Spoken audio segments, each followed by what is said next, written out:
Hello everyone, I'm Beatley Tone from Beatley Tone's Beatles channel, and you're watching Two Legs, the #1 Paul McCartney podcast on YouTube, co-hosted by the Fab Two, Andy Nichols and Tom Hunyadi. Enjoy.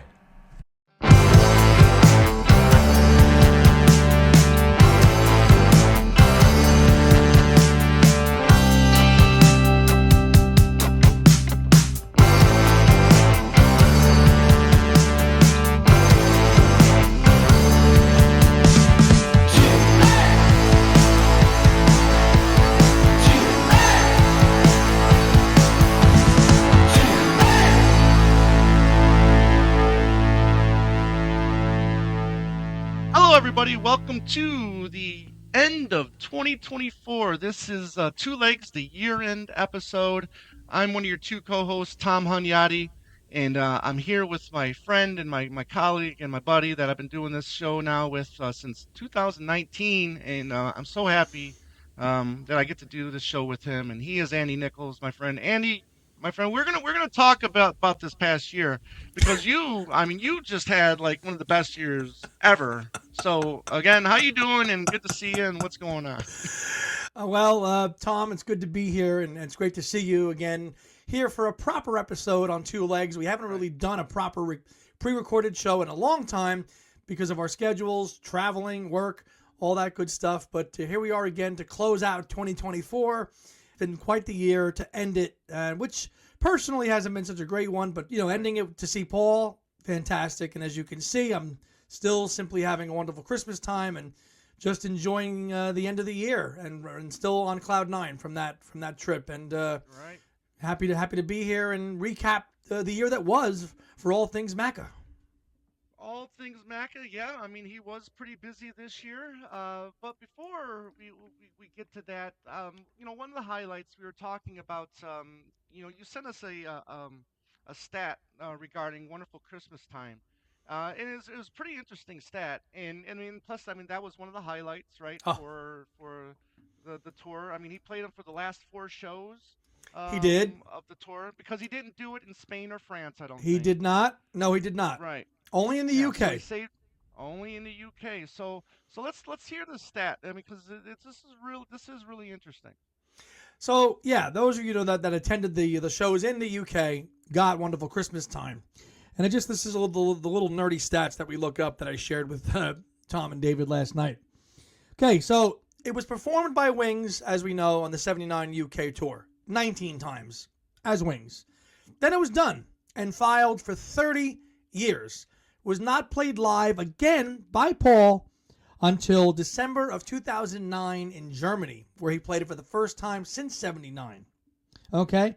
So, including that performance in 2009, he's played it 18 times since bringing it back in 2009.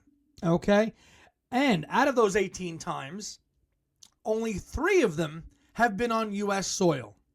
And that was at the Apollo in December of 2010.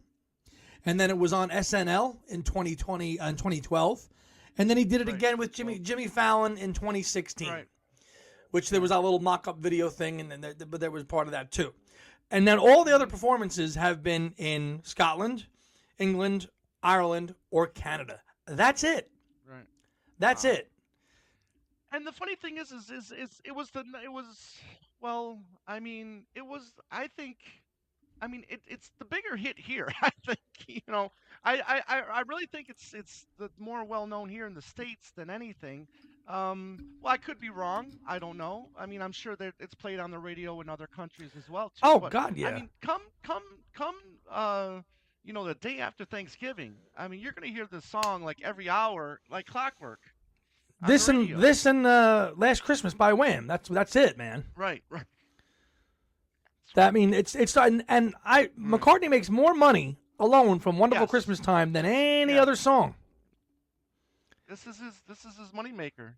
It is, and I think it's also very, very cool, which we'll show this. We might as well show it now since we're talking about it. His channel dropped a 45-second pro shot of Wonderful Christmas Time from one of the Manchester shows. Which night? I don't know. I think it might be night 1, but we were there, and we're going to bring it up and show you right now.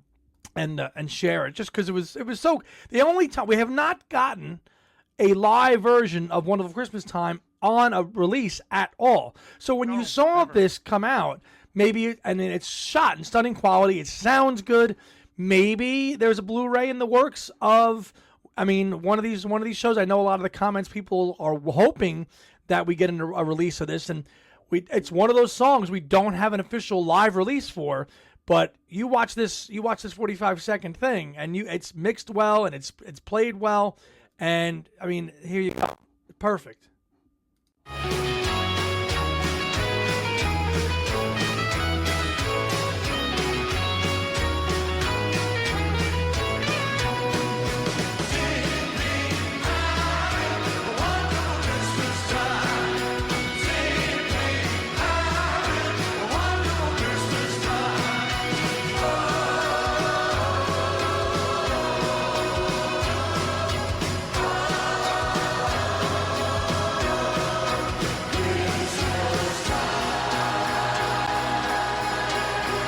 Snow.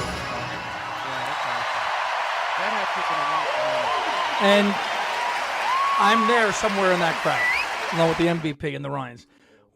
To actually state that I was in the arena for that performance, whether it was night 1 or night 2, still is a pinch me, did that actually happen moment in my life. I've seen Paul 11 times now, and I never thought I'd ever get a chance to see or hear Wonderful Christmas Time. Not once, twice, and to have it even immortalized for 44 seconds on a YouTube video gives me a little glimmer of hope that maybe we'll get a full release of that show or something. I mean, that's another conversation point. Maybe, I mean, this is later in the show, but do we get a Got Back live Blu-ray, CD, vinyl release? Because as we know, Paul has not issued a live album since 2009, and this really, according to our friend on the run there, Joan Borelli, is the end of the Got Back tour. Like, it's over and done now. If and when Paul tours again, not if, it's going to be a new tour. I think we all know that. Right. So new name, yes, new name. So that was interesting too when she had said that was the official end of the Got Back tour, because that started in 2022. 2022 when you went to the show up in Seattle, which was SoFi. No, SoFi. SoFi. Yeah, SoFi. Which was show 2? Like the second week. No, it was like the second week of the tour. I think so it was. You went very early at the beginning of the Got Back tour, and then we went and finished the end of it. So it's been a 3-year run. Right. Yeah. And then, I mean, the reviews for those shows, I mean, they're through the roof. And Jonah said that this was the strongest. I mean, personally, what did you think? Did you think this was the strongest vocals that he's had in a while? I'd say that, and I don't know if he's got a vocal coach or whatever. A lot of people have said online that he had a vocal coach help him through these songs. I'll tell you something. We were sitting there in the second row. He hit the high notes on Maybe I'm Amazed. He hit those notes. Right. I will say he sounded better than MetLife Stadium in 2022. At the beginning of the Got Back tour, he sounded better than I saw him when he did Temporary Secretary in 2016, 2017. Like, I'd say this is probably the best I've heard him since 2013 when he busted out like Lovely Rita and All Together Now and Listen to What the Man Said for the first time.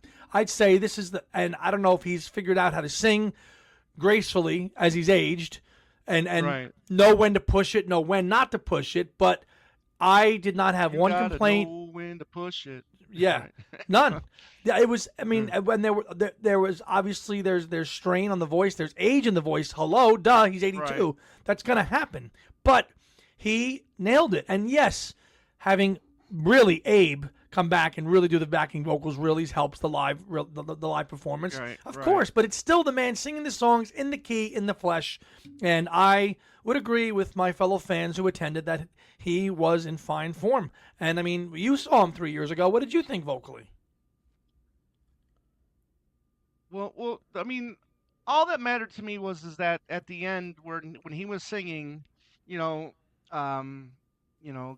Once There Was a Way, to get back, when he was started Golden Slumbers, and he hit every note the way you remember hearing those notes on the album, to me, that was everything. because I mean, because there's certain songs that you worry that he's not gonna sing well, right? You know, Sure. maybe Amaze is one of them. And then there's those softer songs, Here Today, he still kind of maybe has a little bit of trouble singing Here Today. I Maybe, didn't. Blackbird, maybe. But No. but when he sang Once There Was a Way, when I saw him in at SoFi, that just made my night. He You were done. You just were yeah. performed. I was done. I was putty in his hand. I mean, he had me. And I mean, and not to say that the rest of the songs or the performances weren't great, because they were. But when he specifically sang those lines and sang them perfectly, it was fantastic. And that was probably the best of the four times that I saw. Well, 93. I mean, it's hard to not say 93. He was wasn't 51 good. years old. Of Yeah, course, he's going to sound better right, then. exactly. But of the later years of 14, 19, and 22, 22 was his best sounding, his Right. best vocals. So Yeah. whether he's whether he's giving his voice enough rest, whether he's got again Right. a great vocal coach, he's hitting the notes perfectly. He's the only member of the band who stays on from the minute he walks on the stage to the minute he goes off. They all get a break. They'll get a Right. nice little 20-minute break during that when he does the Blackbird and Here Today bit when he goes up on the riser. But Right.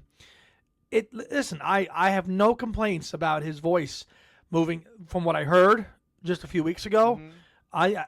His voice is fine for what for the age that he is. He has the endurance of a 35-year-old. He does. Hey, You want to call us 82 to fanboys, you want to call us 35. whatever, fine. If he Yeah. sounded like crap, I would tell you. He doesn't. Right. He doesn't. Right. He absolutely does not. And listen, And we pointed it out. We pointed out when he's flubbed vocals Sure. or sounded like crap live. We pointed that out many a times. did you moving on, some of his social stuff recently also, we just showed Wonderful Christmas Time. Mary with his phone with a takeover at the O2. So good. That was so good. Hey, I'm we're glad the you enjoyed it. monkeys. People say we're monkeying around. I thought of you right away when he did that. I'm like, oh, I hope Tom saw this. I purposely skipped that video. Oh, but But was so cute. It was It cute. was, and the cute. fact that all of his kids came to be there and support their dad. Stella was there. James took a picture there with his, all of his kids were there. Barbara was there. Obviously, do we know know Ringo. that? Do we know? Was Heather? Do we know all of them were there? Well, no, Or- we don't know if all of them were there. Okay. James, Mary, and Stella were there. Right. We don't know if Okay. Heather and The Beatrice were three there. of the most visual Linda's of kids. the five. Linda's. Yes, yeah. Three of Linda's kids. Right.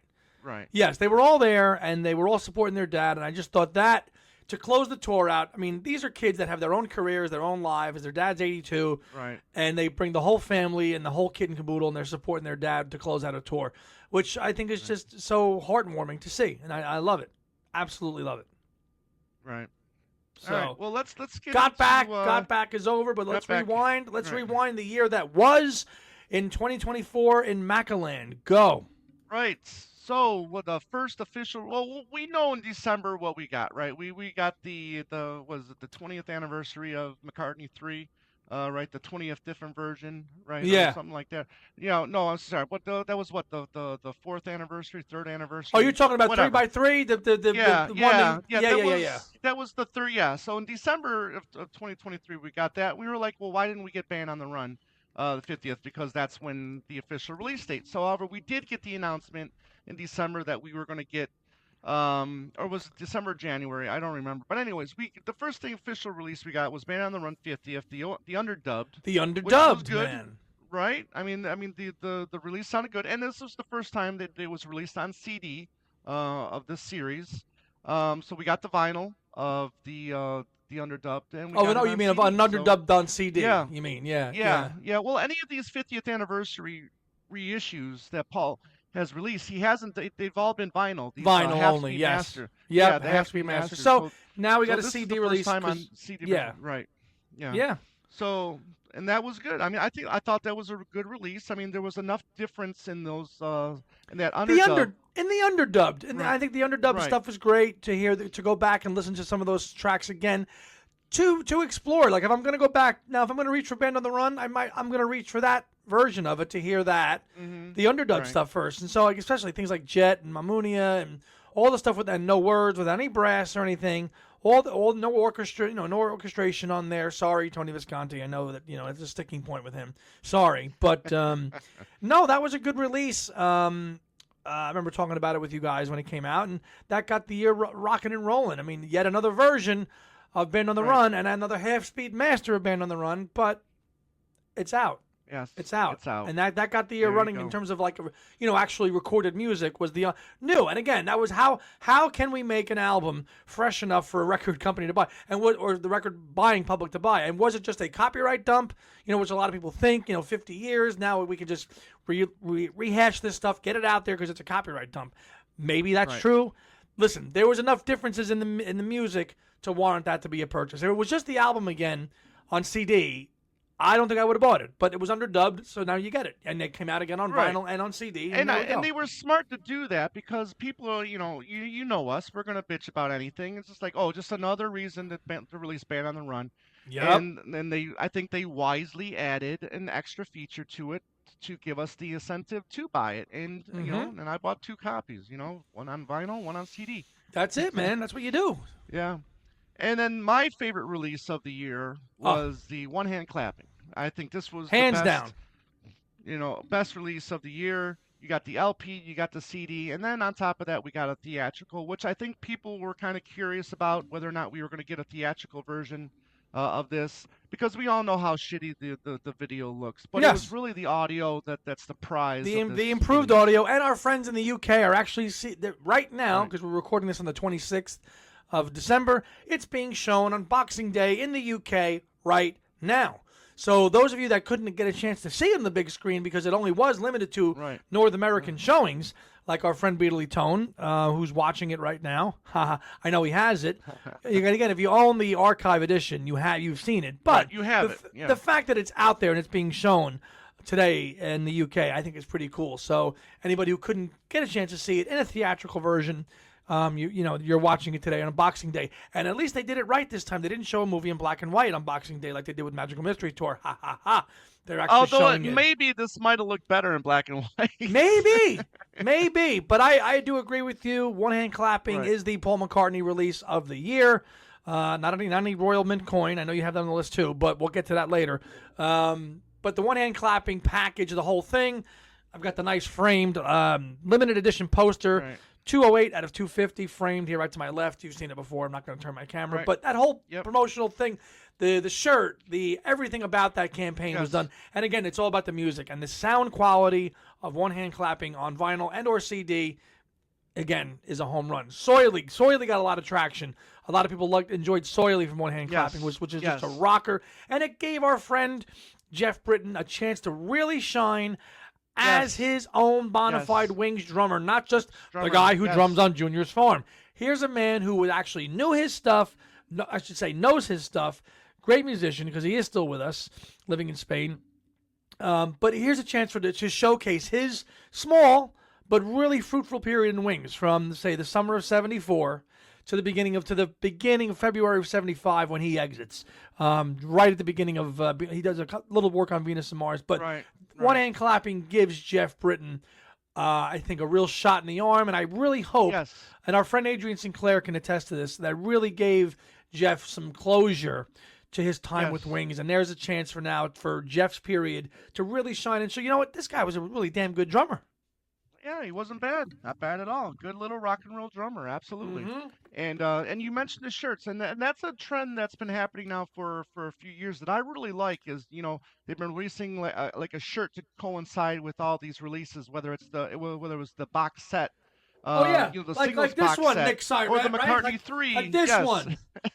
Yes. Which I just got today because I didn't get it 2 years ago, and there was a shirt that our friend Nick Cyrett was wearing on my show last Sunday. And Tom's like, I wanted to get that shirt. Right. But yeah. And I messed up on that one. But you had the shirts now for all these releases to coincide with these these sets, and I really like that. I think that's a cool addition to all these releases. And it's part of the marketing and the promotional campaign, right? Yes. Let's make a shirt, let's promote it. And listen, Paul's pretty good at doing that. I mean, you got the wonderful Christmas time stuff, which our friend Joan's got a great shirt. I think Tom's got a Christmas time shirt too. I think. Don't you have one? From back, Did I get? Yeah, I did. you get got one. Yes. Yeah. I just got Yep. I got one, the new one that they launched this past year. So anytime that Paul can release some merch and some tour shirt and some shirts like Tom's got Red Rose Speedway on, I have that same one Yeah. too. It's a good that part of it is nice, and we love Affirm because we can pay that shit off. Yes. Yes. I don't care if it's a shirt or a coin. Although I did not get the Right. coin. Did you get a coin? Not yet. I am going to. There's there's the 100-pound one that I'm really. This got a nice box with it. I'm probably going to pick up one of those coins because I do think they look nice. But we get back to that. But the Jesus. Got Go Back ahead. tour continued. The Got Yes. Back tour continued, and he continued it back in South America. Was with plenty of dates. Our friend Joan, she got to go to quite a few of those dates. She did. And she had a great time. Which one was a little rough for her? I forgot which date Argentina. they said, yeah, they were a little on the rough side there. Argentina. But She made said it never out. again. Yeah, that's right. But But she had a great time. Yeah, go ahead. No, which I think the tour continued in the fall, but with Right. the new wrinkle of Now and Then being added into the set list. Yeah, to add into the show, and that was going to be what I was going to mention, is because Now and Then is in the set. You were just like certain he was going to play Now and Then Yep. in the set. I was kind of like on the fence. Does he do this because it's not his vocal, right? But that doesn't matter because he has sung some John Led vocals in his set list before, a la Benefit of Mr. Kite. So Yeah. I wasn't 100% sure, but Joan was there. She when she got to Oh. that first show, she heard him play. She heard it in outside the sound stadium. check. And Sound she's check. messaging us. Yes. Why she goes, I hear Now and Then during sound check. Well, I'm like, oh, here Yes. we go. Here we go. So it was exciting enough that the tour's continuing, right? But then, of course, if you're going to sprinkle in a song like Now and Then, and then Right. later, Wonderful Christmas Time, those are two additions to satisfy any hardcore fan, right? And I talked about this in my recap. The set list is the set list. The Got Back tour continues. Yes, it's largely unchanged, but when you're in a live concert, ain't nothing like it, man. Ain't nothing like it. You can attest to it. I can attest to it. Anybody that saw this tour can attest to it. And our friend Joan Borelli celebrated her 100th show this tour, seeing Paul. 100 shows since 1976 until now. And I think, and she can correct me if I'm wrong, the bulk of those shows have all been in the last 10 years. For the most part. Because I know that she missed out. She missed out a lot. I know she missed a lot in the early 2000s, but she's seen them, 100 times.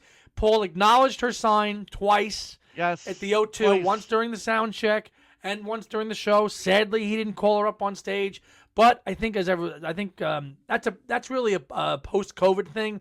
Pre-COVID, he'd call people up. Our friend Joy Cohen, who I messaged with earlier, Joy Muscular Cohen, who rocked the two-leg shirt in Manchester. She's been on stage with Paul before. Right. Obviously Tom and James Liverani has too. So it's certainly a pre-COVID thing. But I do wish that he would have called our friend Joan up there because that would have been that would have been nice. She would have loved. She would have loved that. But he acknowledged her and listen on the Got Back tour. Joan saw him for the 100th time and ending the tour. Yeah. So 101, 2025, Joan, we're all going. 2025, we're all going. Come with us. All right, and back to the releases. Releases. I mean, here we go. So I know a lot of people were kind of like up in the air about this, kind of like bitching about them. But you know what? You know what? Here they are. The SHM. These are the Japanese replicas of McCartney's catalog. Yep. First two waves. The first two waves. Yes. Now, do we get a third wave? We don't know. But the controversy. We get an old wave. I know that. Yeah, right. The controversy surrounding the second wave was that it wasn't necessarily in order because it ended with Wings Greatest where it should have ended with London Town. So no London Town in the second wave. We'll get to more. We'll get to a possibility of wave 3 later. But go ahead. Credit to our friend Bob Gannon. Okay, super fan, also fans on the run. Bob Gannon, he actually just messaged me today that now, if you go to Universal's website, now, of course, we bought them all. The SHMs are now 50% off. You can get them for $12 a piece after we bought them all. Now, we got them mostly with a 30% discount on them. Yes. Now, I got all of them except Wings Greatest and Thrillington. Thrillington, I'm never going to touch. Do you bought Thrillington? Oh, hell yeah. Yes. Nah. I'm a jazz fan. I love the jazz renditions of I the like songs. it, but I don't like it for $25.98 without a discount. You want now. Now $13, go. Get it. Go. I want to say they're also these speak it. I hate this damn super high material. SHM. Material. They are now on Amazon. They're also on Amazon.com for $14.98. So you can grab. I saw Wings Greatest on there. I saw Thrillington on there. Right. And I think I saw Speed of Sound on there. These babies are really, really improved. I know we have 10 versions of each CD, but they are sonically better. They just are. If you get Venus and Mars, be careful because all the goodies are in there, but just smaller versions. So this too. Be careful. This is a whopper. This is a whopper. This one. Oh, everything. Yeah. That's massive. It's crazy. Now this one is only on 2 CDs, but they included 3 of the LP. You know, the inner sleeves. Right. Just like they did on the album, even though they got it down to 2 discs. I actually would prefer a proper 3 CD. Do it like the vinyl. Put it on 3 discs. Right. Come on. But yes, the SHMs were out this year. I actually think right now, for my money, the first batch sonically sound a lot better than the second batch. I've only sampled the second one so far. I don't hear too much of a difference between these and say the archives in batch 2. Right. But in batch 1, like McCartney, Ram, Wildlife, Venus, and Red Rose Speedway, those are markedly louder and brighter than the archive ones. These I need more time with Venus and Mars, Speed of Sound, and Wings of America, because I don't hear too much of a difference yet. Listen, I got them 30% off, not bad, but yeah, this is what we got, and we don't know what Wave 3 is going to entail, because Tom's point is, right after Wave 1, a week later, we heard about Wave 2, and now we got Ugats. Right. Yes. Yeah, and then plus, I mean, I think they were delayed a week too. I mean, so I ended up getting mine like a week after the official release date. But that's nitpicking, no big deal. So, and then the WTF release of the year, go back to those when the stamps came out, people were like, what the hell, So now we got this really cool. I think they're cool. I think they look good. The Royal Mint Collection. This is UK based, just like those stamps were, and I thought some of them were really cool. I am going to consider getting 1 or 2 of them, and as long as they're still available. Hold on, partner. And I've seen some pictures of people that have got them here in the States, and they look really good. Let's show our audience, shall we? Let's let them look at it and see. All right, there we go. The Royal Mint. Rock and roll royalty. Now, I mean, I know our friend Susan Ryan, she got one. Right. The signature design, the genuine. I mean, which one are you gonna get? Yeah. Which one are you gonna get? Keep scrolling. Not those first 3. I mean, keep going. The one in the middle, right there. This one, right here. The one that's 520 pounds. I like it. I didn't say I'm going to get it, but I like the one to the left, right there. The one to the left, right there. Yeah, I like that color version right there. Yeah, if you've got 1,100 pounds, go for it. Let's scroll up. Now, these in the cases too look really nice as well. Now, the one on the right, was that the 118 one pounds? Yeah. How much? 118 pounds. Yeah, that's the one I would consider getting right there. Okay. I really like that one a lot. The gold one's pretty cool. I mean, what else you got on here? Look at the one that's almost 6,000 pounds. Wow. Right. For that, I want Paul to personally deliver that thing here and give me a concert in my house. There you go. Right. Even the 2 color ones. That top right, and then that one on the next row, the left one. Yeah, I mean, I really like that one too. Yeah. Yeah, if I was gonna get any of these, maybe I'd get that one. They're all limited edition. So there's one, a 5-pound uncirculated coin. Yeah. We'll see. Nice design, but yeah, hey. Listen, John Lennon got issued a series of coins and stamps and things like that. Oh, did he? Way back Yeah, in the day. I knew the stamps. I knew stamps. Stamps. But I didn't know coins. John got. I have them in the other room. I mean, that was like I got those like 30 years ago. So I mean, all right. So Paul's gonna get a coin. Okay, fine. But maybe that might be a we'll see. 2025 purchase. We'll see. Nothing too quick. Fair but yeah, pretty nice. Good stuff. Yeah. And now, and also throughout the year, Paul did a bunch of expeditions with his 1964 Eye of the Storm photos. Yep. You were supposed to get one, but unfortunately you didn't make it. I know some of our friends had. Joan went. Seen that? Yeah, Joan went. Yeah. So in Brooklyn, yeah. which ended up being the basis in Beatles 64. Paul was filmed at the Brooklyn Museum. When you watch Beatles 64, when Paul was at that's where they filmed a lot of his couple of snippets in Beatles 64 were at the Brooklyn Museum. We were coming back late, and we didn't get back from Italy late on that trip, so that's why we couldn't go. But Joan ended up going, and she went, and it was a great display. I would have liked to have seen it. It's still on now. I think it's out in L.A. now. It's out in California. Okay. So it is still going, but again, if it comes to Michigan, I'll go. If you've got the book, you've got the great photographs, and the book Right. did come out earlier this year, obviously. So that's also on on our list of things. But Paul did release that book earlier this year, as well. So I thought it was last year. I thought it was 2024. I thought it was 2023. Maybe it was. No, it was 23. You're right. Yeah. You're right. So yeah, Royal Mint. So those are the releases for the year. Tributes. Go ahead. You want to hit the tribute list that Paul paid tribute to people that passed? Yeah, exactly. Yeah, Paul paid tribute. I mean, he has, as he's been doing for the last couple years. Now, I mean, a lot of people that he's known over the last 50 plus years have unfortunately passed, and he paid tribute to 5 people here: Annie Nightingale, John Mayall, bassist Herbie Flowers, actress Dame Maggie Smith, and producer extraordinaire Quincy Jones. He's had connections with all of these people, one way or the other, and he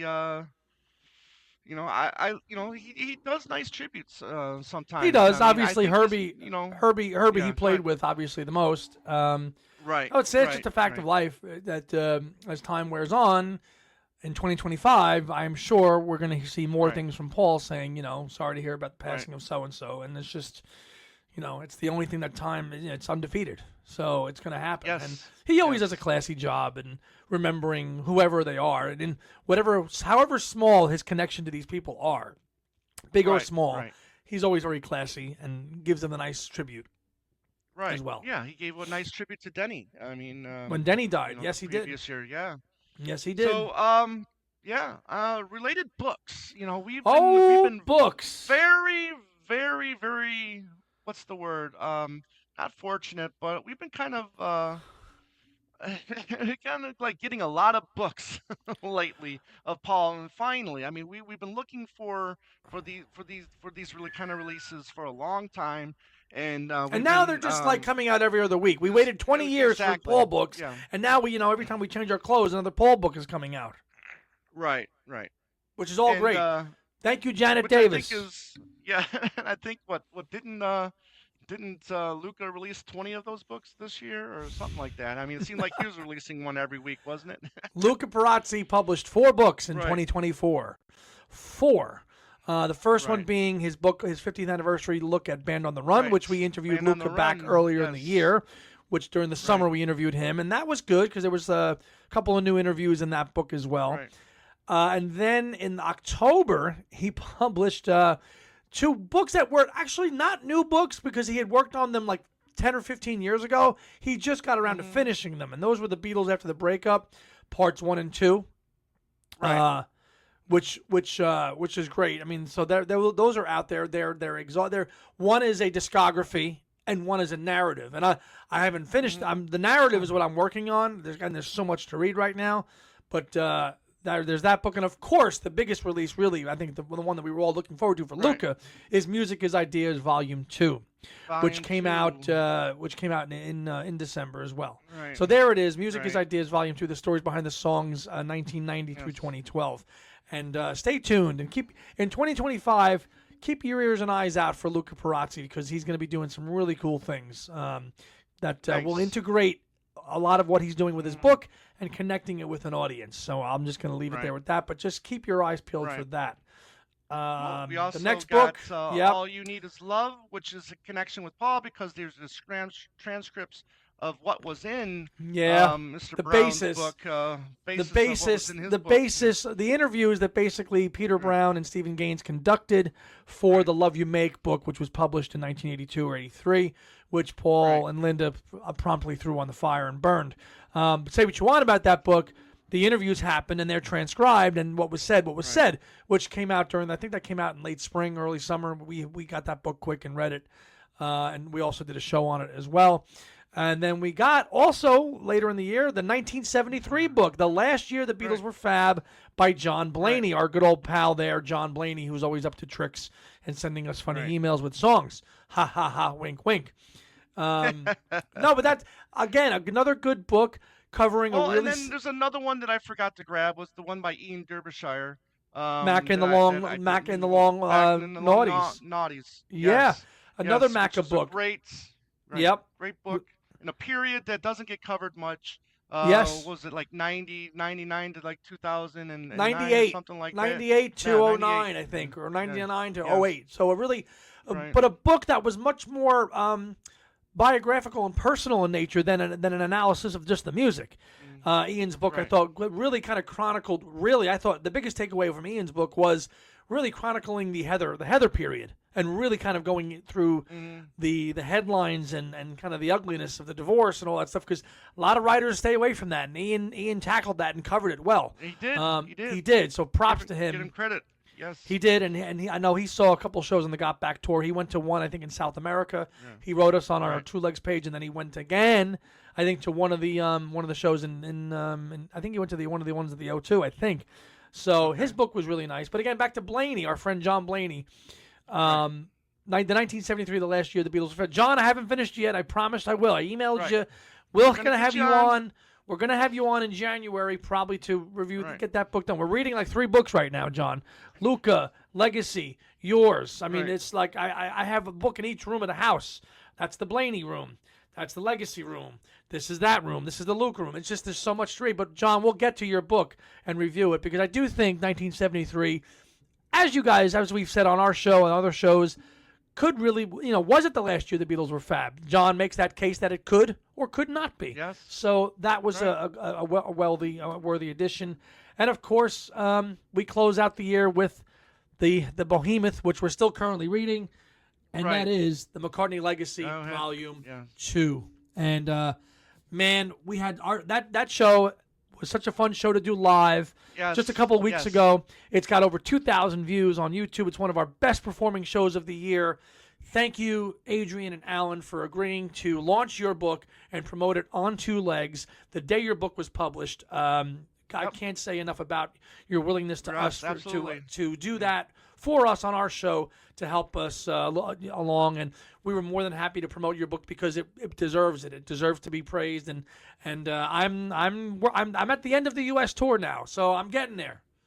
I'm getting there. I'm gonna finish this before the new year. I swear to Christ. Yeah, I know. I'm trying. I'm halfway through too, buddy. I'm getting there. I will finish it. It's just been fantastic. It has. Fantastic. I mean, I've got notes on top of notes on top of notes for next time we have them on.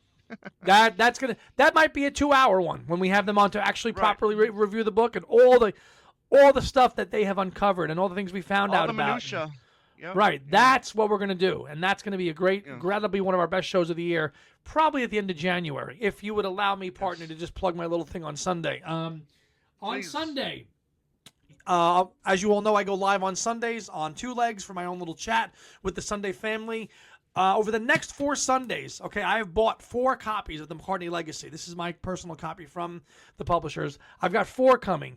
You will have a chance to win a copy each Sunday on my Sunday live show by simply answering a very, very, minute Macca trivia question. But it's going to be it's not going to be a one-word answer. It's going to be like a multi-answer question. So it might be like, who were the 4 players that did X, and you're going to have to give me the 4 answers correctly in one comment. Okay, you've got to say it in one comment. You've got to be the first one. You've got to be right. The first one that does it gets a free copy of the book on yours truly, because we love this series. It needs to be promoted. It needs to continue well on, and we need to spread the word of that both these guys have done and the work they've done here. So, as my grandfather used to say, Andy, pay it forward. So I'm going to pay it forward, and you've got 4 copies coming to those of you that don't have one yet. Tune into my shows for the next 4 weeks, and you have a chance to win one on Sundays. There you go. Love it. Love it. Love it. Love it. Yep. Yeah, I'll be ahead. Buying another copy. Yeah, I'll be buying another copy for my bestie in Vegas, who's really enjoyed the first volume. So looking forward to his thoughts on volume 2. So yeah. So I mean, we bought literally each of us we bought like 4, 5, 6 books of volume 1 for ourselves and gifts and for friends. Yeah, and gifts. Yep. Yeah. Yep. I bought at least 3 of volume 1 for my dad. I bought one for the MVP. So yeah. Right. Yeah.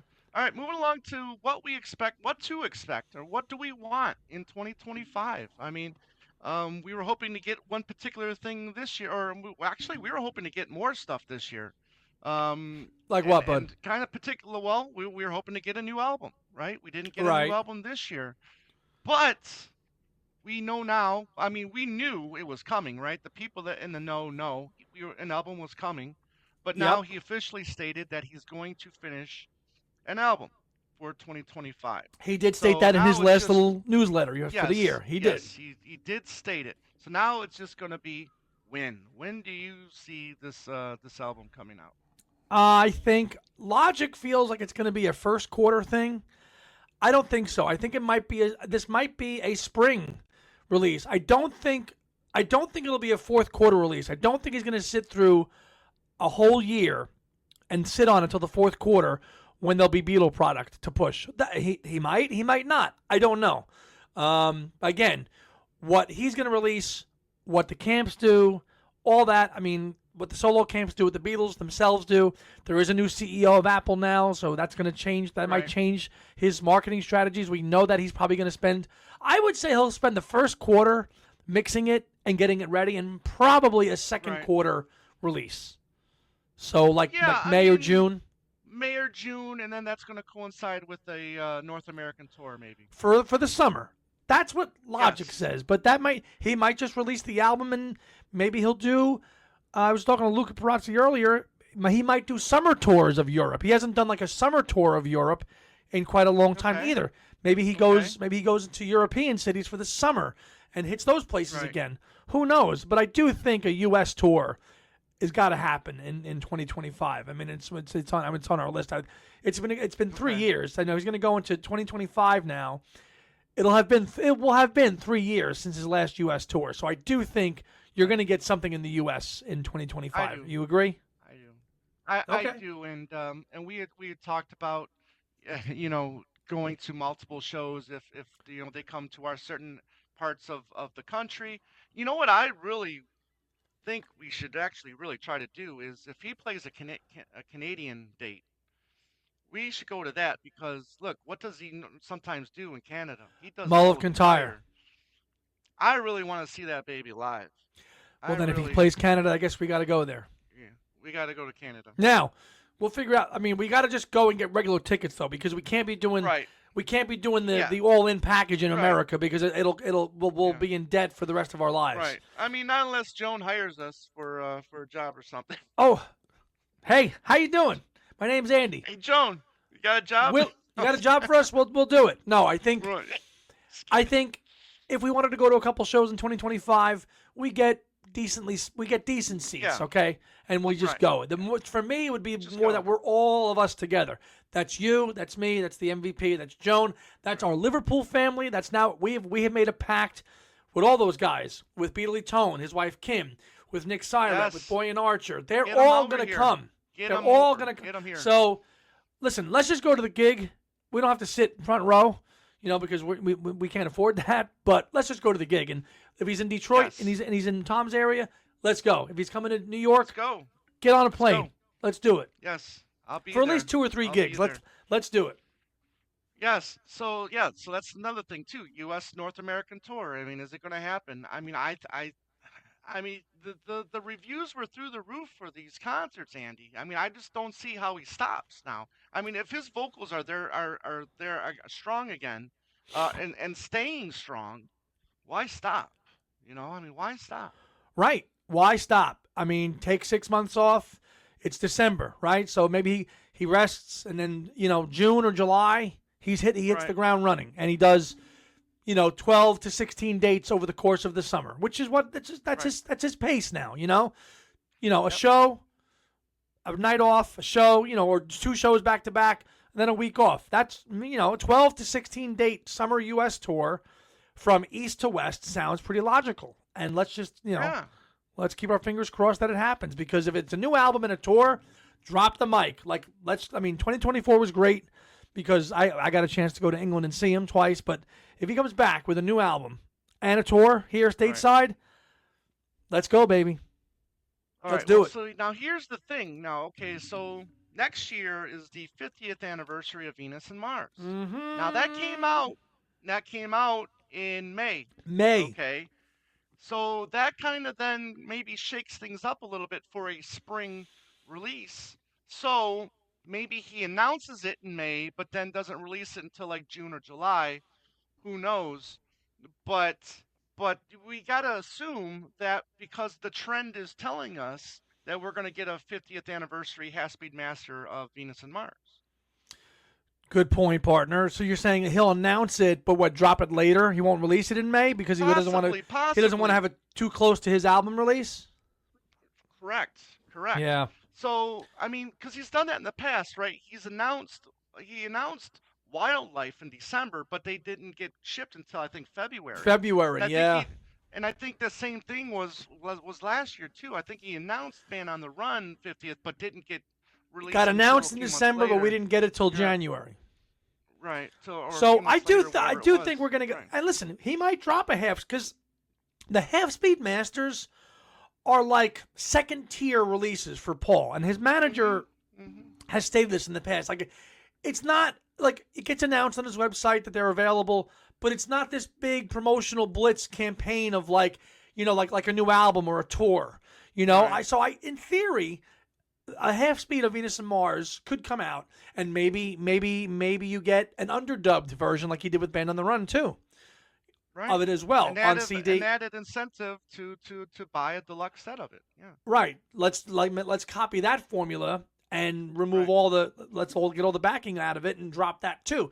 That might come out. I don't see it cogging up the wheel of a release though, because the half speed masters they just kind of they get announced and you can buy them. And then there's no fanfare. He Right. can still hype up his marketing campaign for a tour or an album and still do that, in my opinion. Right. No, and that'd be great. I mean, just as long as it gets released. We want to see. I Yes. want to see these things come in, get back into stock. So fans who didn't have a chance to buy them in the past, they can buy them, and then people like us, we can buy our 50th or 100th copy of these. Yep. This record or whatever. The point is that it'll be in stock again, and that's the important thing. All of his albums should be available one way or another. And then 100%, speaking buddy. of that, Go ahead. the third wave of the super high material. There you Does go. that You got it happen? this time. Does that happen? You were saying when a week after the first wave was released, we got the announcement for wave two. Okay, well, it's been like 2 weeks now since wave two has been released. Where is the announcement for wave three? Right here. The coasters. The Go. coasters. The coasters are our only lifeline to the archive. The coasters that you had to get for 25 quid at the gig. That's it. That's all we got to go by. Come That's on. it. That's it. That's the only thing with London Town and back to that you're getting is those coasters.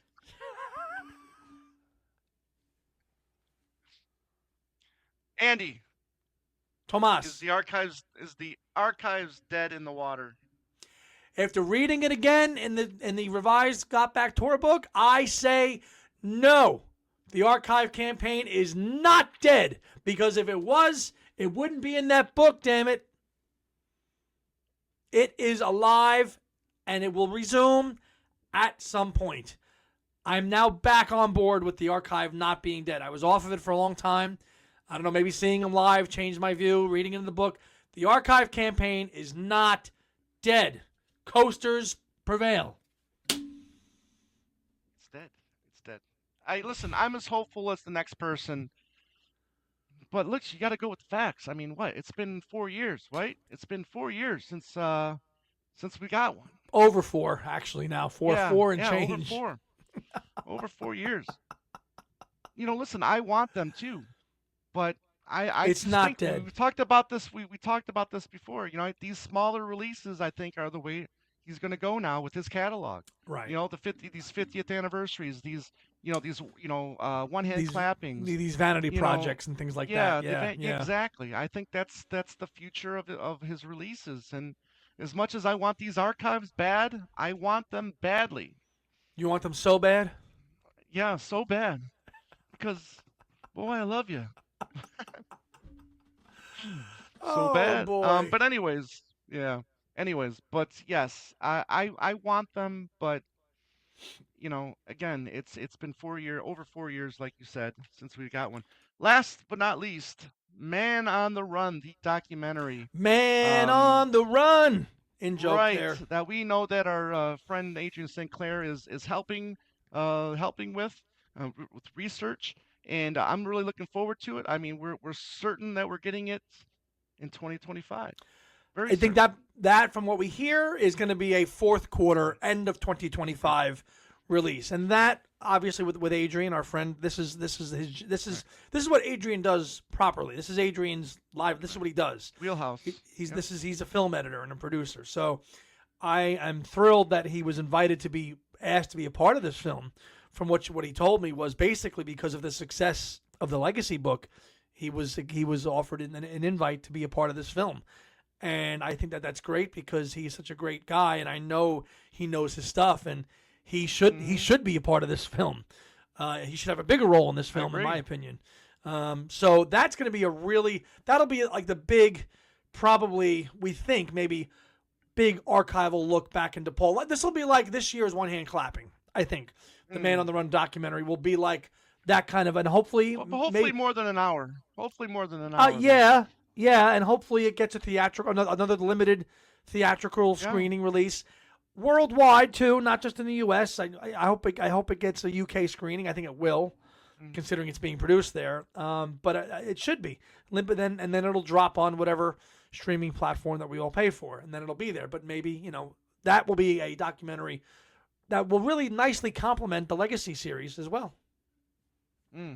Yeah, it will. Good point. Yeah. Well said. So that's what we think could happen for 2025. Let us know what else is out there, what else could be released in 2025, and let us know what you're looking forward to. Now, looking back to 2024 for Two Legs, Andy, we had a pretty damn good year. We had a lot of great guests. We had some really good episodes. What were some of the standouts for you? What did you like? Well, because they're most recent, right at the top of my head, the live episode that we did to launch Legacy with Adrian and Alan was great. And Luca's book to launch. Those two were back-to-back live shows for us. They were not pre-recorded. That's a highlight because it was the end of the year, and so that was good. Earlier in the year, we did a review of let me see, we did our fest stuff. Earlier in the year, episode 239, we had Daryl Easley, who was the editor of the special Macca edition of the Record Collector magazine, and we had him on earlier the year, 9 months ago. That did about 1,300 views, 1.3K, and that was a great episode because it was a special just dedicated to Macca, which really came out at the end of 23, but we didn't get it until early 24. Right. What else did we? Let's see. We did an episode. 240 was the Rolling Stone released their top 100 Paul's Beatles solo Beatles songs, of which we cherry picked the Paul stuff and did that. That was cool. We did 2 shows with Alan Kozin with the Iconic Song series. We did Maybe I'm Amazed and Backseat of My Car. That was episodes 242 and 253. We'll continue that next year. Which we will, and those episodes did very well. Well over 1,000 views on those. Personally, I know it didn't do too well, but I loved episode 244. We had Caitlin Larkin from the Beatles channel on, and that was great because she works for the company. She's a part of the family, and I know a lot of people probably A, don't get serious, or B, if they do, they're like, what does she know? But that's wrong because she actually knows quite a bit, and that was a really good episode. I enjoyed as well. Agreed. Our episode we did two kind of Broad Street things. We had a panel that we did at Broad Street at the Fest in Chicago, which we recorded and posted. That was a great discussion at the Fest, and that did almost 1,000 views. And then we actually had Ed Crawford on with us for a rewatch of Broad Street to coincide with the 40th anniversary of Broad Street, and that was a lot of fun as well. Yeah. So we did a part 2 with Mitch Axelrod talking about the year anniversary of Now and Then. Right. It was a lot of fun. That did very well for us as well. You know, all the authors that we have on. Owen. Okay, so we had Owen. We had Owen on again for part 2 and 3. And 3. Yeah. And 3 of the Paul and George series, which did very well, and Owen always brings it to the table with that.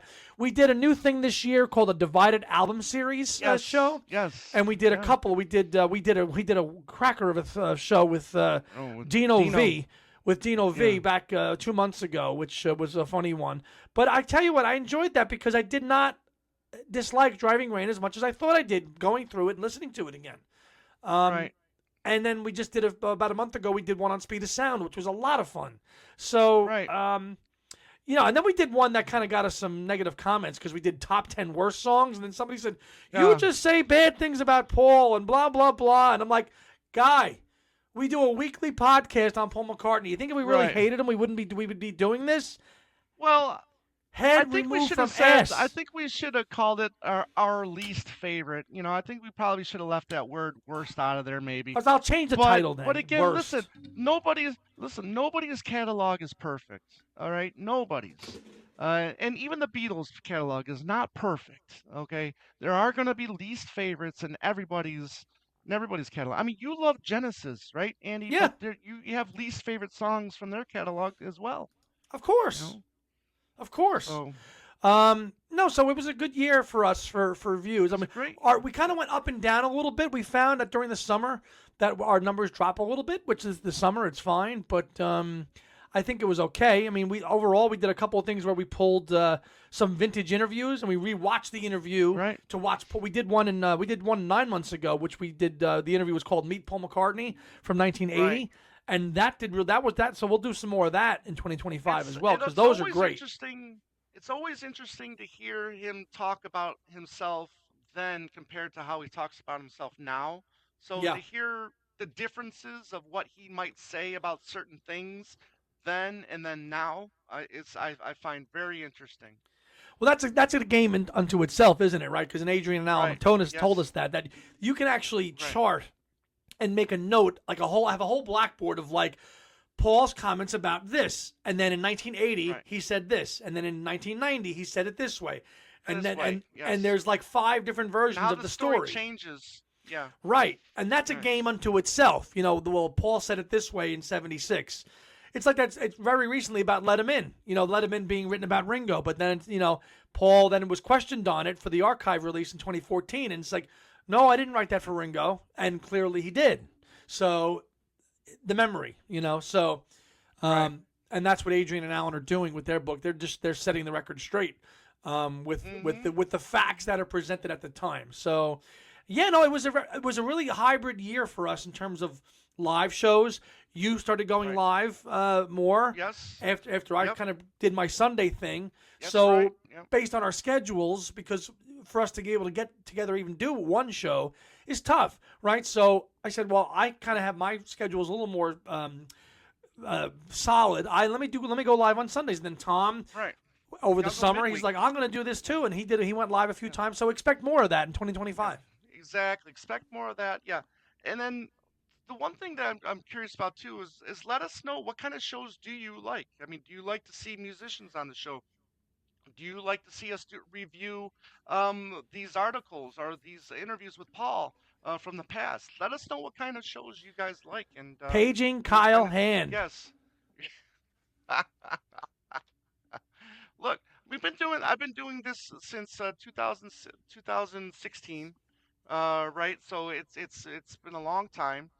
I'm not going to say that we ran out of ideas because we haven't. We're still doing this show. We've got a lot of ideas We're still. not going But to. if you We're not guys, going to run out. yeah, no, we're not. So if you guys have any interest in the kind of shows that we do, let us know. Emails, twolegspodcast@gmail.com.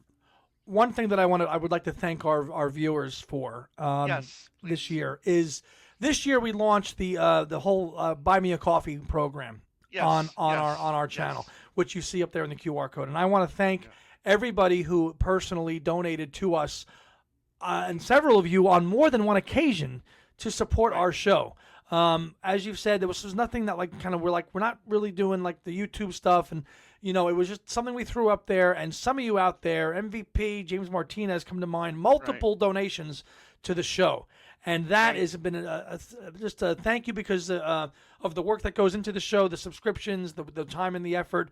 It's just a wow. And then I've tried to go through and kind of personally thank every one of you with a personalized video, thanking you for your donation. Most of you I have. But that this year was a new thing for us in Two Legs.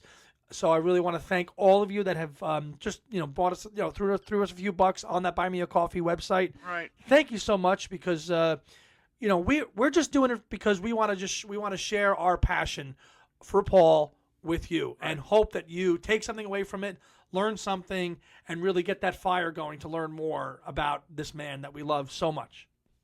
Right. The show is free. It'll always be free. But if you feel like you'd like to help the show and you know, buy us a coffee, like Andy said, it's been Or a really tea. appreciated. Yeah, or tea. And I gotta say I've really been overwhelmed with the people that and how much people have donated, and it's really moving to know that there's people out there that like the show enough to want to do that. So again, like Andy says, thank you very much. Really Yes. appreciate it. So, Yes. As you might see, too, this is uh, my customized Paul yes, McCartney cassette that mug, is awesome. I love which that.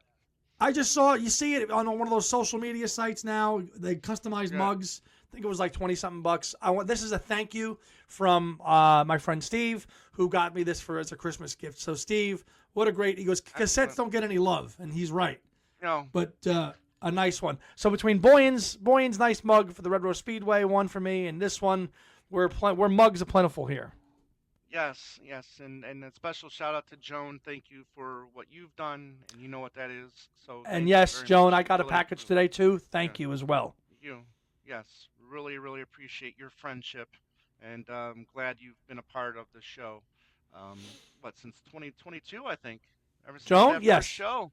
Yeah, ever since that first show of the Got Back tour. When So. we had her on, So, yeah. yeah, that's right. So, again, everybody out there, thank you for watching, listening, however you spent your time with Two Legs. We really appreciate it. Don't forget to check us out on Facebook at Two Legs Podcast, Instagram, Twitter, wherever we're there. Check us out. Email us, right? twolegspodcast@gmail.com. Yes, sir. We're everywhere. Andy, yeah, Andy, anything you want to plug before we No, sign off? all good. I really just want to take a moment and thank you all again for supporting Tom and me for another year here on Two Legs. The show has grown by leaps and bounds beyond my wildest dreams to see what we've done here and built up. And it's only going to get better from here because of the connections that we have made Right. through this show, home and abroad, have literally changed my life. And I could not think Yes. of life without this show and without you in it with me, Tom, to Well, experience it thank you. and do it. Thank you. Thank you, Andy. I feel the same way.